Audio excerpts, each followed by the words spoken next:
Okay, it's been a while since I made a video, but I wanted to do an update on how my Bell's palsy progressed. Last Friday would have marked week 4, or the beginning of week 4. I have almost normal functioning, so you can see I got a bit of a smile going back. I can blink. I can shut it completely. I can almost shut it independently of my right eye. It's shut all the way, but it's quite an effort to hold. I can't actually sleep with it yet.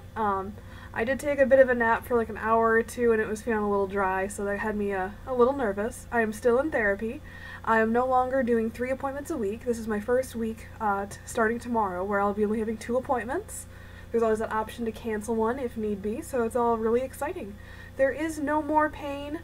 I do have a bit of a tender spot on my left side where underneath the cheekbone all that soft tissue is, and it's only when touched or poked pretty badly.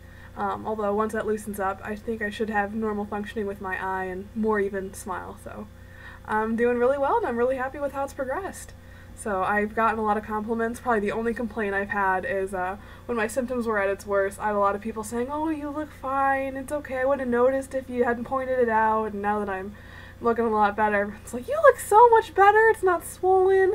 A lot of people asked if I had my wisdom teeth taken out, and that's no longer the case. So if anyone has Bell's out there or wants any other further questions, I'm happy to answer them. But life's good, and yeah, carry on.